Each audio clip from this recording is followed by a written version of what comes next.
नमस्कार दोस्तों। कल हमारे एक दोस्त ने कहा कि सर कैटल का तो शुरू किया, पोल्ट्री में कौन बताएगा। हमने कहा चलिए कल पोल्ट्री पे भी काम कर देते हैं थोड़ा सा, बाकी आप लोग इसको फोकस कीजिएगा। आज का टॉपिक रहेगा पोल्ट्री फीड। पोल्ट्री फीड में न्यूट्रिशन पे आएंगे।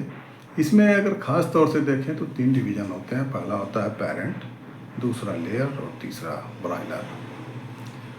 पेरेंट में भी देखें तो एक एक टॉपिक, एक एक मैटर काफ़ी बड़ा हो जाता है। सीधे ब्रॉयलर पे आते हैं ताकि वीडियो को छोटा किया जा सके। ब्रॉयलर में मैं देख रहा हूँ आजकल कि हम कर क्या रहे हैं, लोग बढ़िया बनाने के चक्कर में ख़राब करते जा रहे हैं। तरह तरह के सप्लीमेंट यूज कर रहे हैं अननेसेसरी, जिनका यूज नहीं है। दोस्तों कायदे से देखिए तो इसमें अगर कायदे से एक डॉक्टर कैल्शियम और फास्फोरस के रेशियो को मेंटेन कर दे तो भी आपकी फीड अच्छी हो सकती है। एमिनो एसिड्स में इतने एमिनो एसिड डाले जा रहे हैं जिनकी ज़रूरत नहीं है। कुछ ऐसे हैं जिनको हम रिक्वायर्ड पूरा कर सकते हैं। जब तक हमें यह नहीं पता कि जानवर को कितना एमिनो एसिड चाहिए और हमारे रॉ मटेरियल में कितना आ रहा है, तब तक हम अमीनो एसिड की बैलेंसिंग नहीं कर सकते। लेकिन लोग कर क्या रहे हैं, एक भेड़ चाल चल गई है, इतना लाइसिन डाल दो, इतना डिएलएम डाल दो, इतना थ्रियोनिन डाल दो, इतना हिस्टीडीन डाल दो, आर्जिनिन डाल दो। क्या होगा इनसे? क्या अगर हम सोया डालते हैं उसमें सब नहीं आता है क्या? आप लोगों को याद होगा हमने कुछ दिन पहले एक चार्ट डाला था जिसमें लाइसिन का डिटेल डाला हुआ था, किस किस चीज़ में कितना लाइसिन आता है, कितना मिथानिन आता है। एक एक आइटम का सारे अमीनो एसिड्स की डिटेलिंग थी। बुद्धिमत्ता तो एक कहती है कि हम किस चीज़ को रिप्लेस कर रहे हैं और किस चीज़ से कर रहे हैं, उसमें अमीनो एसिड का कितना डिफरेंस होता है। बस उस अमीनो एसिड को फुलफिल कर दीजिए, आपकी कास्ट भी घट जाएगी और क्वालिटी भी बढ़ जाएगी। अब आते हैं सीधे एसिडिफायर पे कि एसिडिफायर यूज किया जाता है डाइजेशन के लिए ख़ास तौर से। ये थोड़ा सा डाइजेस्टिबिलिटी को बढ़ाता है, कुछ और सहयोग करता है उसके इंटेस्टाइन में, गट में, और सोडा भी डाइजेस्टिबिलिटी को बढ़ाता है, तो सोडा भी डाला जाता है, सोडा बाइकार्बोन एसिडिफायर। अब एक फोकस करने की चीज़ है विटामिन प्रीमिक्स। दोस्तों मैं देख रहा हूँ कुछ लोग तो ऐसे हैं जो विटामिन प्रीमिक्स को 1.5 गुना, 1.25 गुना, 2 गुना यूज करवा रहे हैं, जबकि जो कंपनी विटामिन प्रीमिक्स बनाकर दे रही है ऑलरेडी अपना सेल बढ़ाने के चक्कर में ओवरडोज दे रही हैं, और कुछ डॉक्टर साहब लोग बढ़ा दे रहे हैं। इनसे पूछिए यार हम विटामिन को ओवरडोज कर क्यों रहे हैं? क्योंकि अब बात लेमैन को तो नहीं पता, चाहे वो इंटीग्रेटर हो चाहे फीड मिलर हो, विटामिन ओवरडोज क्यों कर रहे हैं ये डॉक्टर को पता है, बट डॉक्टर क्यों कर रहा है आई डोंट नो, ये मुझे नहीं पता।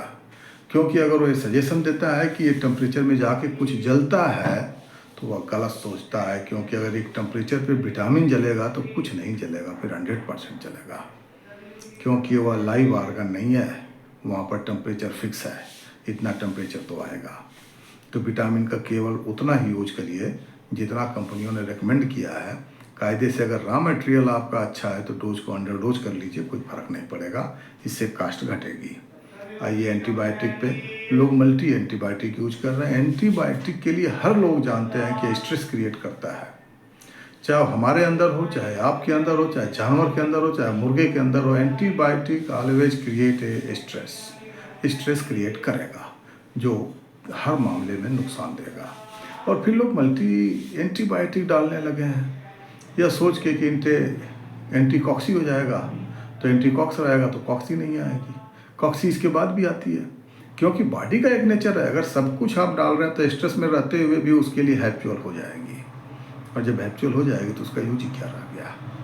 अब रह गई एंटीकॉक्स में भी मैं देख रहा हूँ 3-4 तरह के एंटीकॉक्स कंपनियों के भी डाले जा रहे हैं, एक एक प्रोडक्ट में 2-2, 3-3 तरह के।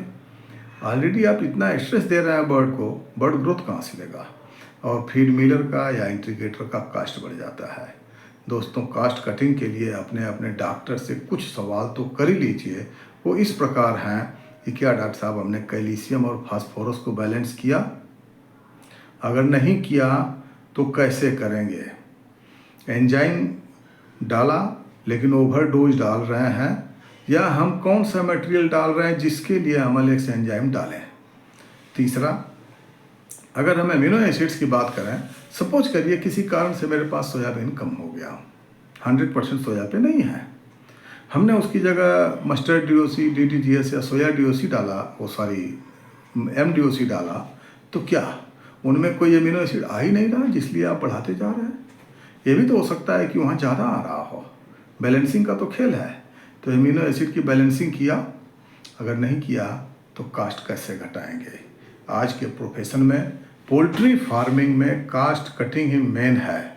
जब तक आप अपने फीड में कास्ट कटिंग नहीं कर पाएंगे, प्रॉफिटेबिलिटी पर नहीं आएंगे। मैं दावे से कहता हूँ कि जब आप सिंथेटिक प्रोडक्ट ज़्यादा यूज करते हैं, उस सिचुएशन में रिजल्ट कम ले पाते हैं, क्योंकि सिंथेटिक प्रोडक्ट कहीं ना कहीं स्ट्रेस देता है। इस चीज़ को समझिए, अपने डॉक्टर लोगों से संपर्क करिए और हमारे मुहिम को सफल बनाइए। चलो गांव की ओर। अगर ज़रूरत हो तो आप मुझे मेरे व्हाट्सएप नंबर 9254844001 पे संपर्क कर सकते हैं।